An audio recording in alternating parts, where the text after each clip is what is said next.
World में सबसे ज़्यादा पॉपुलर एक्सरसाइज में से एक है basic pushup.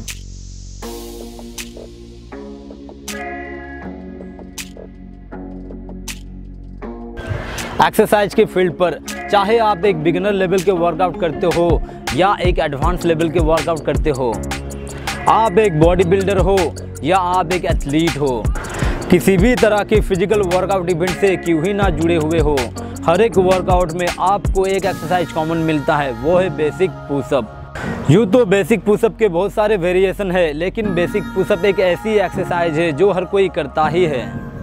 Basic pushup mainly chest, tricep, shoulder muscle को इंगेज करता है और इन सारे मसल को डेवलप भी करता है, और इनके अलावा कोर, ग्लूट, हैमस्ट्रिंग मसल को भी सपोर्टिंग मसल के तौर पर इंगेज करता है। आप रेगुलरली बेसिक पुशअप तो कर रहे हो, लेकिन आपको इसका कोई रिजल्ट नहीं मिल रहा है, क्योंकि पुशअप करते समय आप कुछ मिस्टेक कर रहे हो, जिससे आपका पुशअप करेक्ट फॉर्म पे नहीं हो रहा है और आपको इसका रिजल्ट नहीं मिल रहा है। जोहार के फ्रेंड, दिस इज कुछ to do and welcome back to my YouTube channel to do fitness warriors. आज इस वीडियो पर मैं आप लोगों को बताऊंगा correct form of basic pushup के बारे में। So let's start the topic. Correct form of basic pushup करने के लिए आपको बेसिक पुशअप करते समय कुछ चीज़ों के ऊपर ध्यान देना पड़ता है, जैसे बॉडी अलाइनमेंट, नेक।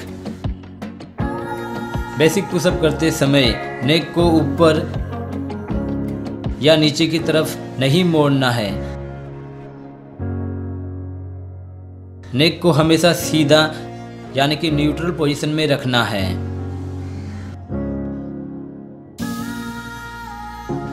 हिप को भी ऊपर या नीचे की तरफ नहीं रखना है, हिप को स्ट्रेट रखना है।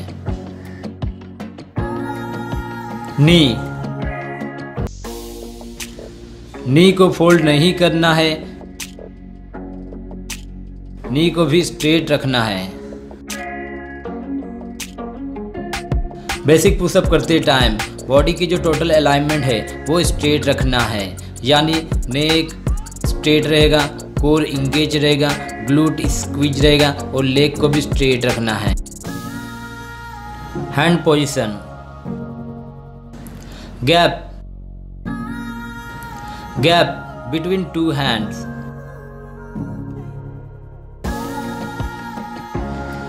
दोनों हाथों के बीच का जो गैप है वो ज़्यादा क्लोज करने से आपका ट्राइसेप इंगेज होता है और ज़्यादा वाइड करने से आपका चेस्ट मसल इंगेज होता है। सो आपको ऐसा नहीं करना है। दोनों हाथों के बीच में जो गैप है वो शोल्डर से थोड़ा सा ज़्यादा रखना है।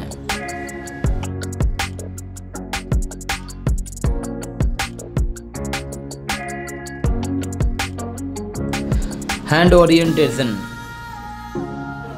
हथेली को अंदर या बाहर की तरफ नहीं मोड़ना है, ये आपको न्यूट्रल में रखना है। Direction of elbow angle, elbow को आउट डायरेक्शन में नहीं रखना है, एल्बो को बॉडी की तरफ थोड़ा सा क्लोज रखना है। एल्बो का जो एंगल है वो 45 डिग्री एंगल बेस्ट होता है। अपर व्यू से देखा जाए तो वो एरो फॉर्मेशन में दिखाई देता है, ये करेक्ट फॉर्मेशन होता है। टी फॉर्मेशन रॉन्ग फॉर्मेशन होता है, ऐसा आपको नहीं बनाना है। हैंड अलाइनमेंट, अप के दौरान हाथ को वर्टिकली शोल्डर के सीधाई पर रखना है और डाउन के दौरान हाथ को वर्टिकली चेस्ट की सीधाई पर रखना है। वर्टिकली हाथ को शोल्डर से आगे या शोल्डर से पीछे नहीं रखना है। लेग्स पोजीशन, लेग को सीधा रखना है, नी को फोल्ड नहीं करना है, दोनों लेग को ज़्यादा वाइड नहीं करना है, दोनों पैर के बीच पर हाईएस्ट 12 इंच का गैप रखना है। जितना क्लोज हो उतना इफेक्टिव होता है। बैलेंस, टोटल बॉडी को जो है हथेली और टो की मदद से बैलेंस करना है। Shoulder blade movement,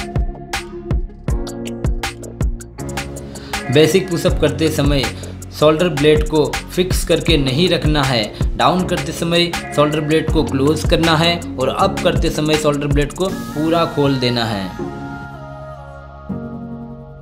shoulder blade को कभी भी फिक्स करके नहीं रखना है। Range of motion, basic pushup करते समय ज़्यादा फास्ट या ज़्यादा स्लो नहीं करना है। रेंज ऑफ मोशन जो है वो नेगेटिव और पॉजिटिव पुशअप का इक्वल होगा। Quality over quantity,